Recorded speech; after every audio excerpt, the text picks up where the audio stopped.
Hey guys and girls, gamers, subscribers, and anyone that's happened to just be curious to find out what this is. This is Sean's Game Night. Tonight we've got two games for you lovely folk. I'll be going co-op with the longest zombie survival horror series by Capcom, the original made for Nintendo 3DS and ported for the other formats following year. The game gives you very limited ammo and puzzles as well as action. It's Resident Evil Revelations and we'll be doing the raid mode. I've got Explosives Alan Dan. How are you doing, Dan? Hello, Sean. I'm very well, thank you.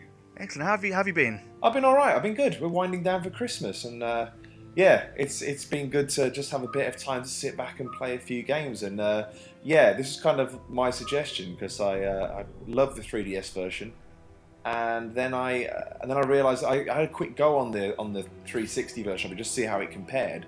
And it compared very favourably, and then we were discussing a game to play. And I thought, I'd love to give this a go, because I never played the 3DS version in co-op mode at all. I did the entire thing solo, and I thought, if there's ever a time to have a bit of co-op action on Resi Revelations, then this is the time. Excellent. How far did you get with the 3DS version? The 3DS version, I'm almost afraid to say. I got absolutely obsessed with it. I think Raid is one of the greatest unlockable modes of any game ever, in that I think it actually supersedes the quality of the main kind of campaign experience. And it was such a welcome surprise when I tried it out. I read a few reviews that said, raid mode is what makes it, and I thought the single player was absolutely, the campaign was absolutely fine. But this just takes Resident Evil into a very interesting new direction. Adds almost an RPG-like quality to it and splits the main game up into these bite-sized chunks. And does some very kind of interesting things with the weapon system and actually with the enemies themselves. So, yeah, I must have spent in excess of 40 hours on just the raid aspect of the 3DS version alone.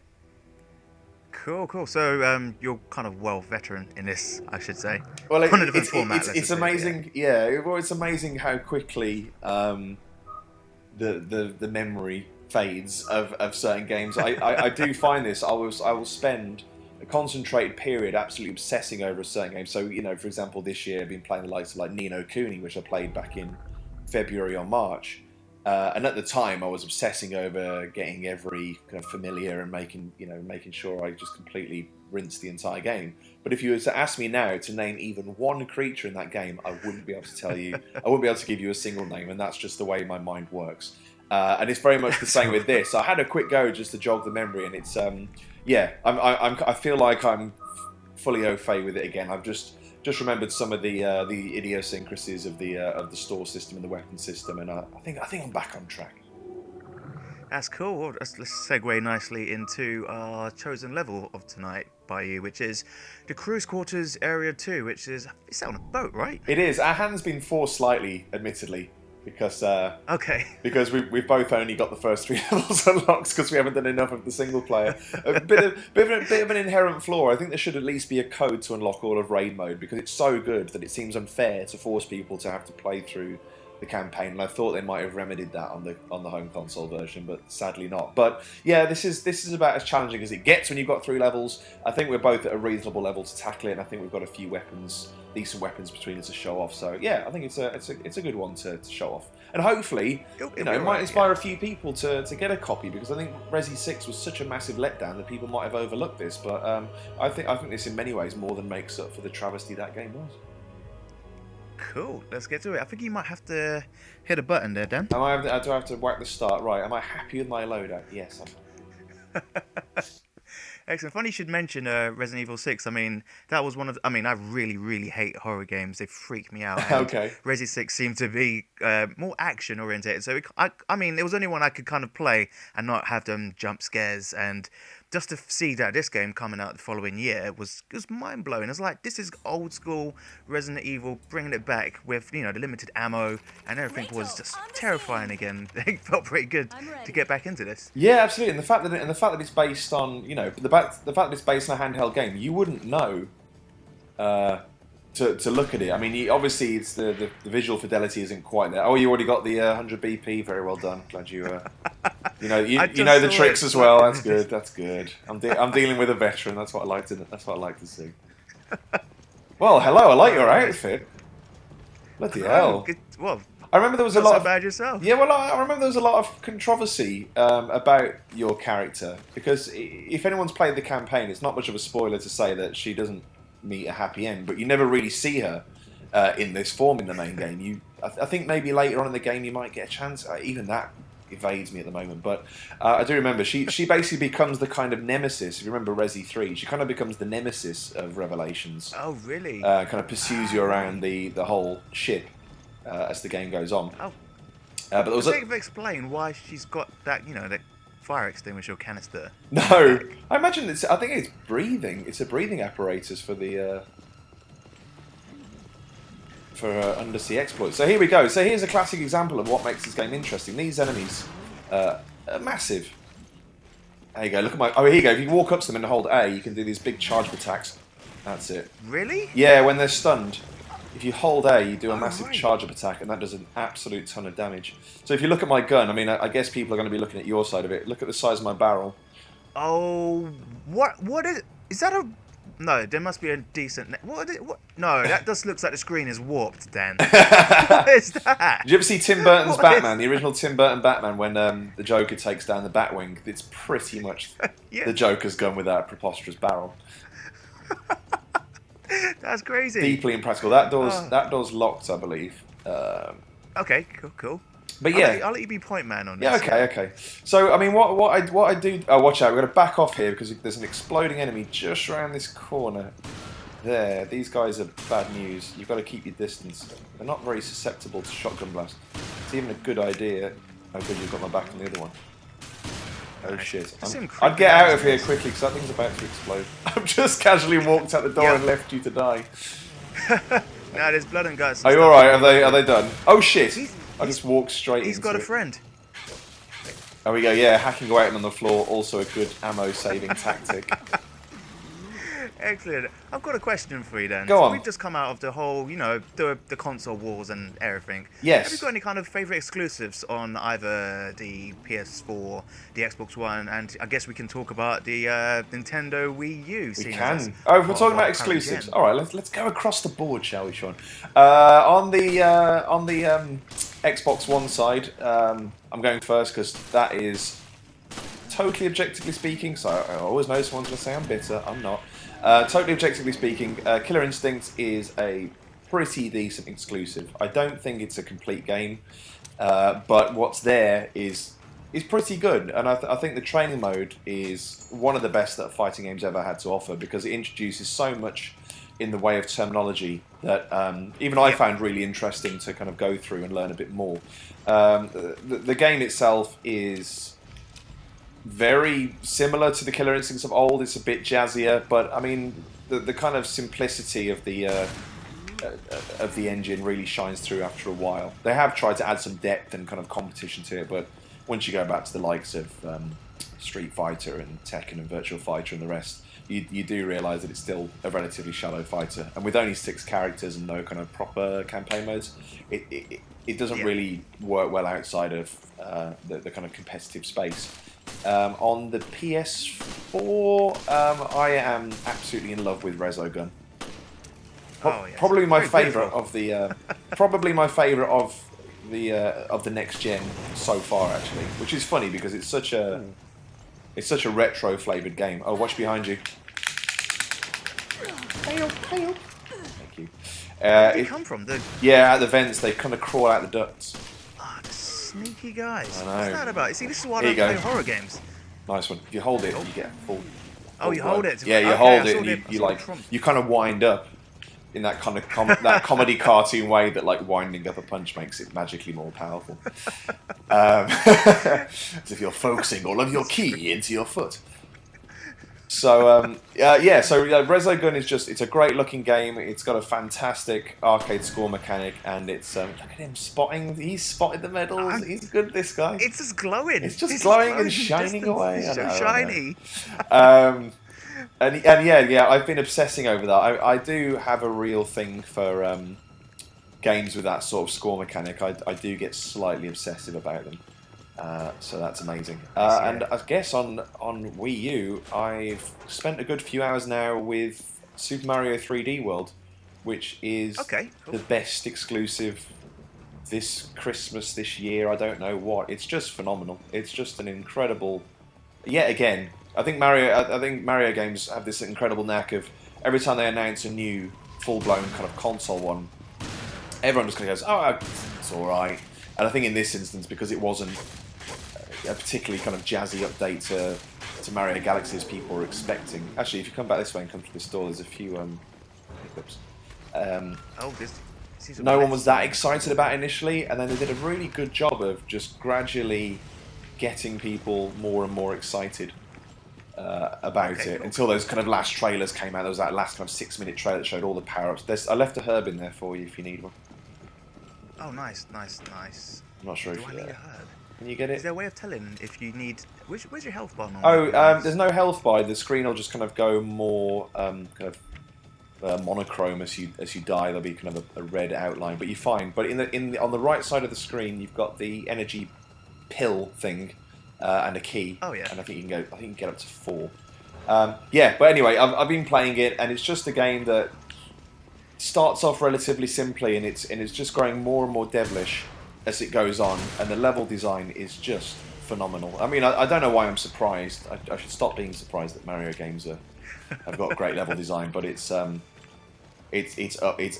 there. It's really bloody good, and I'd seriously recommend it. I mean, I was gonna say I don't really play that many Mario titles. I mean, the last one I remember ever really playing was Super Mario Sunshine on a GameCube.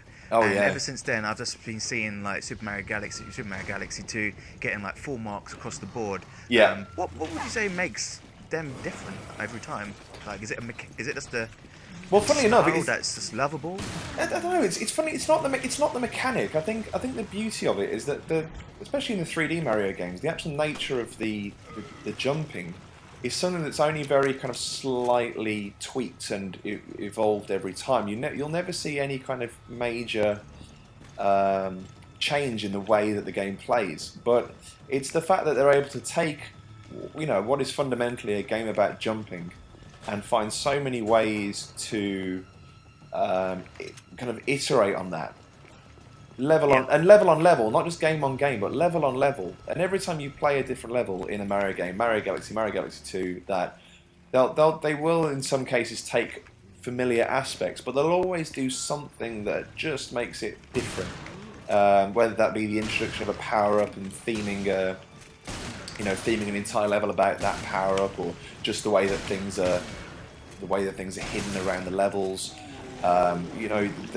I've developed what I like to call a Mario instinct, and that is basically where you kind of you always learn that nothing is quite what it seems, or if you see a little platform off to the side, or anything that looks like it's just out of reach, but you can probably get there. You've got to explore every nook and cranny of every level. You can never be kind of satisfied that just a straight run from start to finish is there. And I think that's it, is that every single level is built to have that kind of depth. Nothing is ever just go from A to B. Nothing's ever that simple. And a lesson you learn on one level will just won't apply necessarily on the next. So it's just phenomenal. The fact they've been able to keep up that level of variety, game in, game out, and still keep it fresh and interesting is, it's a feat that seems to evade a lot of developers across multiple games and multiple franchises, and yet Nintendo seems to be able to knock it out of the park with every single new iteration. I can't, if you get me started on Mario, I just won't stop gushing about it. It's a dangerous subject to get me on. But yeah, and I think people always kind of overlook it, or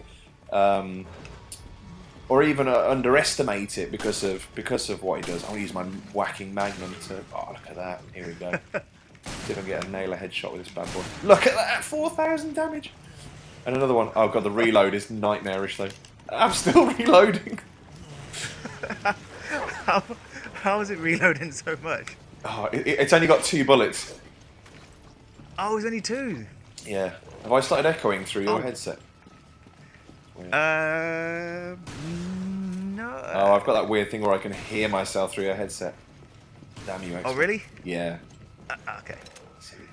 Let me just double check. It's alright, it's usually me. Oh, there you go, it stopped. What is that? Is that a blow fish? It's a kind of a very strong blowfish. Yeah, if you take those down, you get a weapon case. So if you find those in the different levels, you usually get like a rare or unusual weapon.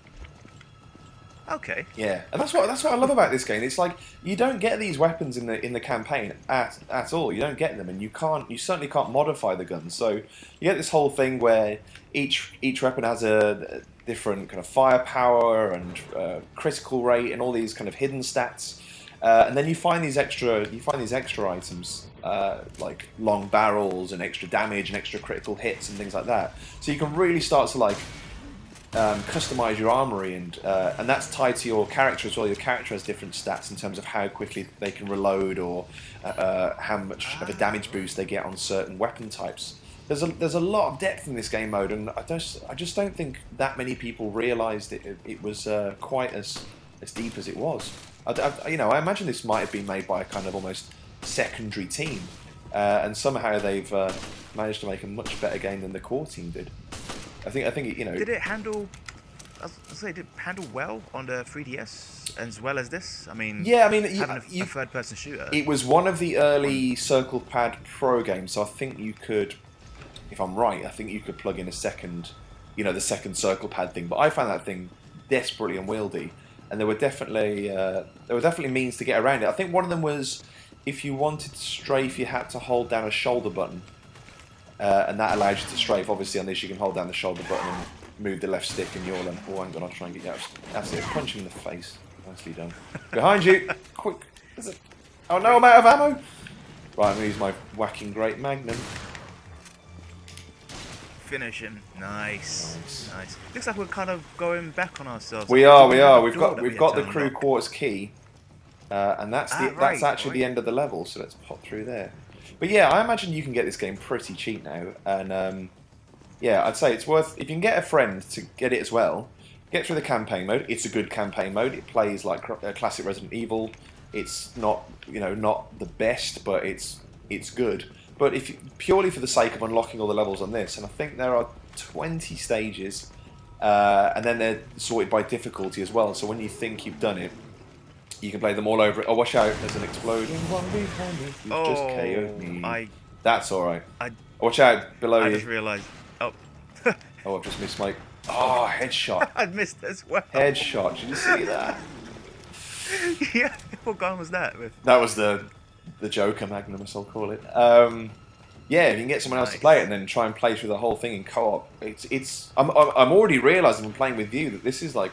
awesome. Like, as soon as I play this in co-op, it's completely transformed the experience. I love it. Oh! I'm actually getting a message from you to, if you press the Y button, you'll, I don't know if you have already, but, Oh, yeah, it loads up, yeah. Oh, hang on, I've just got to do my phenomenally long reload. Here we go. One in the back. And get another one in the head. Boom. That was about 11,000 damage, I think. So yeah, all these kind of like RPG elements, the hit points, coming off the enemies as you shoot them and stuff. It's almost a bit of Borderlands to it, I guess. That's pretty cool, yeah. But I love it as well, and I rarely play this type of. Here's another tip. Here's another tip. If you do the power-up punch on this, you'll get a free herb. So if you hold on to A, yeah, you get a herb just for doing the powered-up KO. So it's a little trick.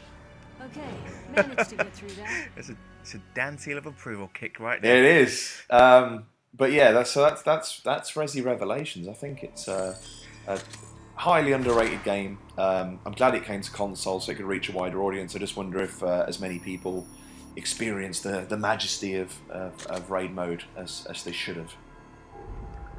Cool. And from this moment, we are going to switch our game, so stay tuned. We are.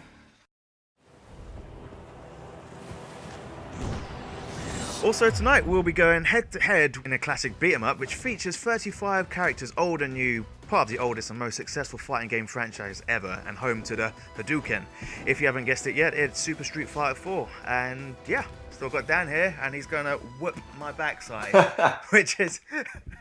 I make no guarantees. So who do you normally kind of play with when you come to a nice Street Fighter bout? I always try and mix it up because I always feel a bit funny when people have like used the same character over and over again when you've got so many available to you. But I tend to favour, I really like Cody. Obviously like the classic Shoto characters like Ryu and Ken, like Guile, Yep. I like Zangief or Zangief. There's a few I'd like to get better with, like Abel or Abel, however you pronounce it. Yeah. Just because I've seen people play as him and just be absolutely devastating. But yeah, I think I'll kick things off with Cody and see how we get on. Nice. And Dan, I'm going to get you to kind of say a few things about your lovely show, Explosive Alan. Can you just give anyone who hasn't come across it, whoever that could be, because I know everyone knows of Explosive Alan, what exactly is it? Explosive Alan, we are I haven't even got an online image, look at me, I'm such a noob. Yeah, if you notice from our Xbox days, Explosive Alan was kind of a phoenix from the ashes of Inside Xbox of a fashion. Outside Xbox exists in the Gamer Network now. Those who didn't join it outside Xbox decided to start up a company doing video production, and that's us, Explosive Alan. So we are a mix of a professional video production outfit. I kind of do hosting and voiceover work and stuff like that, and my other two guys, Ash and Gareth, they do a lot of what do they do? They do video production galore. They're just great at the whole thing: shooting, editing, graphics work, motion graphics, all of that stuff. They're just very, very talented guys. And so basically, we decided to set up and try a hand at all sorts of stuff initially, I suppose, because one, it's very hard. It is very hard to talk when you play this now because it's funny. I'm sitting here just smiling, wondering if it's making it work. No, it's funny. No, oh, that was good though.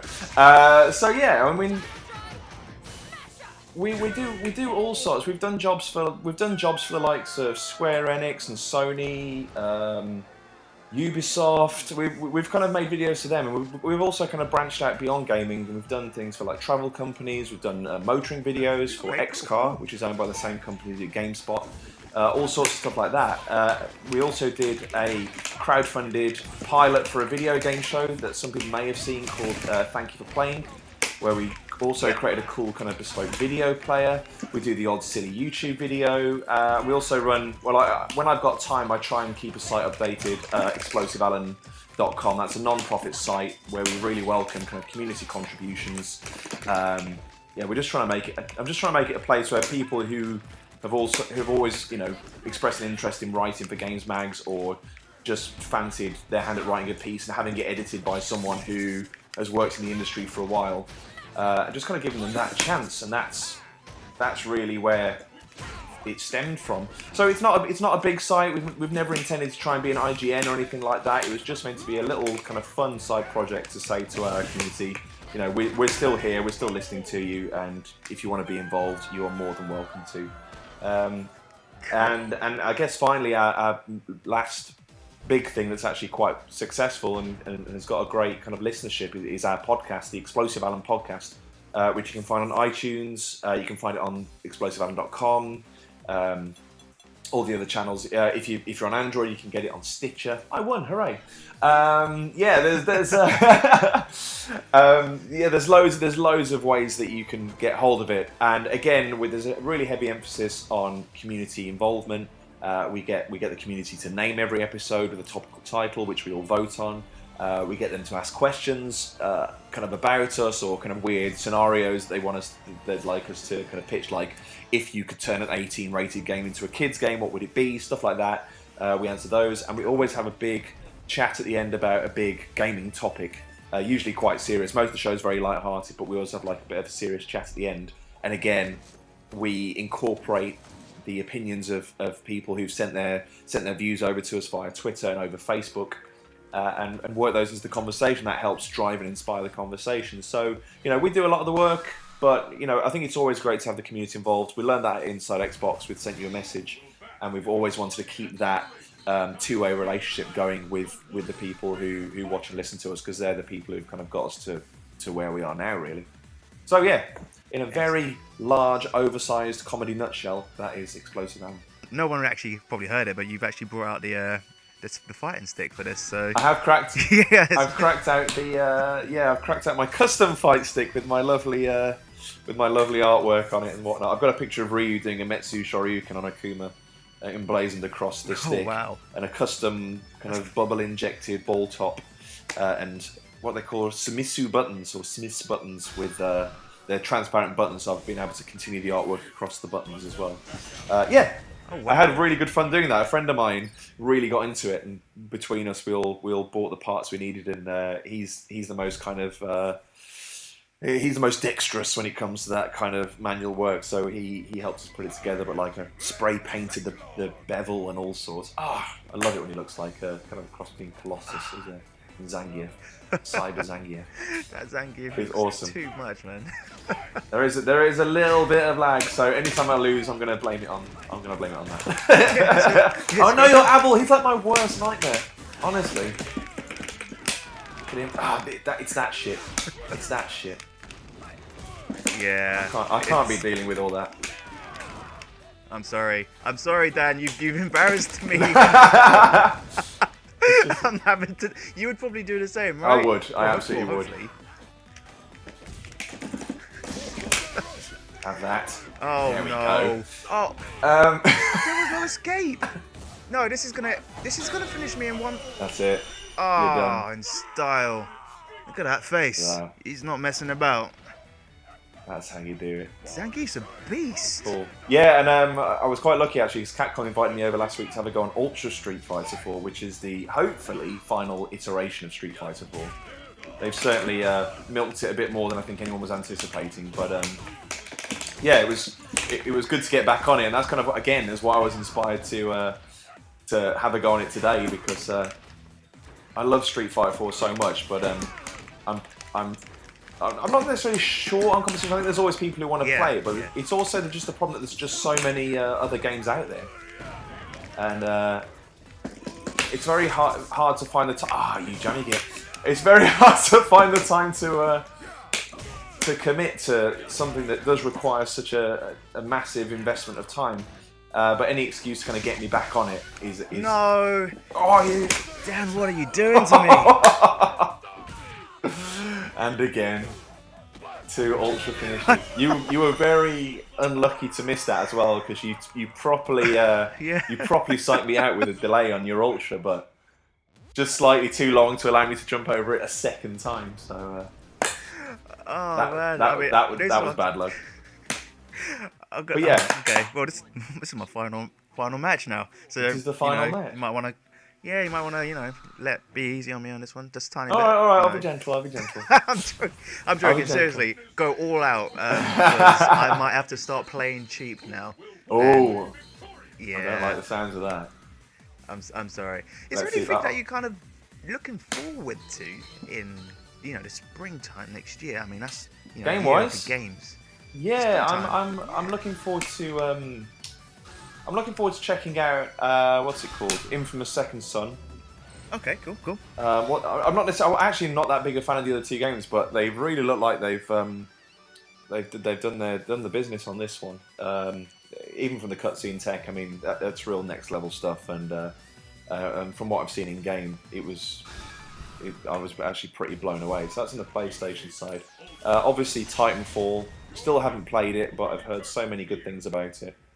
Nice. I am slightly gutted that it's an Xbox One exclusive, but also hats off to Microsoft for securing a game of that magnitude. Yeah. I believe that game could be a real system seller. I think that's going to be the Xbox One's killer app. What else? I'm just trying to think what else is coming out. Mario Kart 8, I can't wait for that. I don't know. What else is coming out? Jog my memory if you remember anything else. But yeah, they're the ones that immediately spring to mind. Watch Dogs, Destiny. Watch Dogs, yeah. Destiny. I mean, I've got to say, I've never been the biggest Halo fan in the world, but I do like what they're doing with that. The ambition of Destiny has definitely piqued my interest, and there is a chance. There is a chance that I might be going over to Seattle at some point and seeing it, but if that happens... Oh! I've forgotten what Ultra I've got. Oh, hopefully it's a good one. I think I've got... You've got the first one. Yeah, Flash Hurricane. Missed it. Screw the pooch. There we go, that's me done. Oof. Nicely deployed EX Tiger Uppercut, I like it. Guile freaks me out. He's just an arsenal. He's just got everything. He is, he's got range, he's just, he's a cheap hit really. But you are, you're dealing with him in very expert fashion. Oh, nice. Oh, but you followed it up again, that's beautiful. This is going to be short but sweet, isn't it? Oh, no. Oof. Oh, I've got to be really cagey now. Oh no. Come on, Dan, you know you can do it.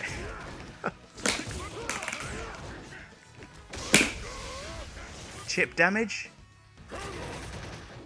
Ah, no! No! No! Oh, what a win! Oh, I tried to fight back, but ultimately, actually, if I tried to punish you with the Ultra, I probably could have chip damaged you to death, but you could have. That was a good win. Oh, I'm so upset about that. I was really gearing up for the comeback then. What? Ah, that's annoying.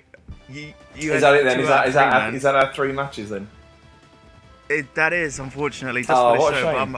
But I would love to get you back on and do possibly some Killer Instinct in the near future, because yes, that was our original plan. It was, and things fell through due to unforeseen circumstances. It's the short way of putting that. It's the short way of putting of saying that I forgot to take my laptop charger to work today, and hence couldn't do the chat portion of it. But yeah, I would be delighted to get back on and have a crack at that. That'd be great. Would you like to kind of, plug your Twitter and your site for us before I close this off? Sure thing, yeah. You can follow me on Twitter at Mr. Pointyhead, and you can follow Explosive Alan at explosive_Alan. And yeah, the site is explosivealan.com. Everything else is some variant thereof. So, youtube.com/explosivealan, a podcast called the Explosive Alan Podcast. I think on Facebook we're Explosive Alan Productions, but I don't think there are that many other Explosive Alans, so you shouldn't have much trouble finding us. But yes, we are here, there, and everywhere. So yeah, if you want to get involved, by all means do, because we're always on the lookout for new people to join. We are multi-format, and yeah, all preferences, all platforms welcomed. Cool. Thanks for coming on, Dan. No problem. Cool. Thank you for watching, and I will be hopefully bringing you guys some more videos. Make sure you show some support in various different ways, subscribing, liking on the Facebook page, and following Twitter, and even letting your family know about this. This has been Sean's Game Night. We've got a guest Dan here, and ciao. Tell your family. Subscribe to Sean's Game Night to keep up to date with more video content, and check out the previous ones below with my other awesome guests.